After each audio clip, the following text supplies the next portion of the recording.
Let's start with that big global news, implications for us as well, and possibly even our currency. Skeptics have called US President Donald Trump's summit with North Korea a photo opportunity.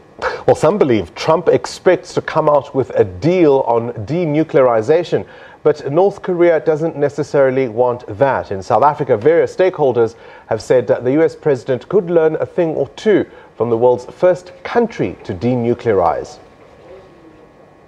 South Africa secretly embarked on a nuclear weapons program in the 1970s. Then isolated because of apartheid, the regime was concerned by Soviet Union influence in Southern Africa. According to former President F.W. de Klerk, the country developed Hiroshima-type atomic bombs as a deterrent, but soon after the end of apartheid in 1994, South Africa voluntarily disbanded its nuclear program in 1994. We destroyed our own nuclear weapons because we think you don't need nuclear weapons, you don't need these weapons of mass destruction. So nuclear weapons, chemical weapons, biological weapons, we discontinued all of those programs. Mounting over Iraq in 2003, former President Thabo Mbeki sent a team of experts in chemical, biological and nuclear disarmament to Baghdad.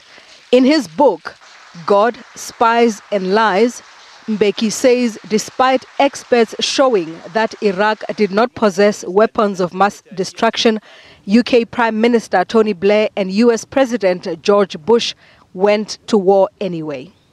To disarm Iraq, to free its people, and to defend the world from grave danger. Then we will have hesitated in the face of this menace when we should have given leadership. That is something history will not forgive. Both leaders have since conceded that Iraq didn't have weapons of mass destruction. Since 2010, world powers meet at the Nuclear Security Summit, whose aim is to prevent nuclear terrorism around the globe. The first summit was held in Washington, D.C., in the United States of America. South Africa has special standing in being a moral leader on this issue, and we're looking forward for the possibility of them helping to guide other countries down a similar direction of non-proliferation. The second summit was held in Seoul, South Korea in 2012, but that has not helped to stabilize the Korea Peninsula. Fast forward to 2018, with the world still battling to come to terms with Iraq, another US President, Donald Trump, is on another quest for denuclearization. Can South Africa's diplomatic ties with both nations teach them some lessons? We're taking a message of peace to the Security Council.